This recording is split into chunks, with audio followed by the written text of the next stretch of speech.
১. সময়কে সঠিকভাবে কাজে লাগানো সফলতার মূল চাবিকাঠি। ২. প্রতিদিনের পড়াশোনার জন্য একটি নির্দিষ্ট রুটিন তৈরি করা উচিত।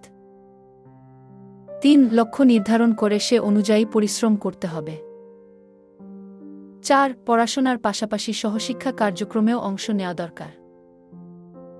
৫. নিয়মিত নোট তৈরি করলে পড়াশোনা সহজ হয়ে যায়।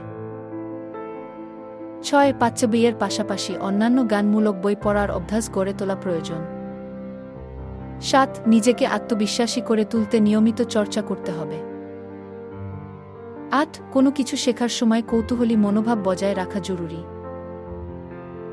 ৯. কঠোর পরিশ্রমের পাশাপাশি স্মার্ট ও দক্ষতার সঙ্গে কাজ করা দরকার। ১. ব্যর্থতা থেকে শিক্ষা নিয়ে সামনে এগিয়ে যেতে হবে। ১. ভালো ফলাফল অর্জনের জন্য নিয়মিত রিভিশন করা গুরুত্বপূর্ণ। ১. ক্লাসে মনোযোগ সহকারে শিক্ষকের কথা শুনতে হবে।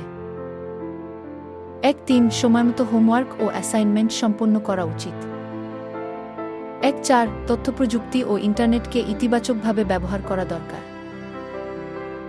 ১. ভালো বন্ধুদের সঙ্গে মেলামেশা করলে সফলতা অর্জন সহজ হয়।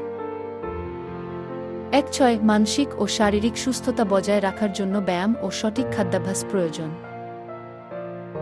১. আত্মনিয়ন্ত্রণ ও ধৈর্য ধারণ করলে যে কোনো কঠিন কাজ সহজ হয়ে যায়।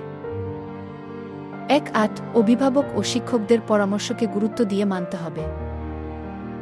১. পরীক্ষা ও প্রতিযোগিতার চাপ সামলানোর জন্য ধৈর্য ও শান্ত থাকার অভ্যাস গড়ে তুলতে হবে। ২. আত্মবিশ্বাসী হয়ে নিজের উপর বিশ্বাস রাখলে সফলতা আসবেই।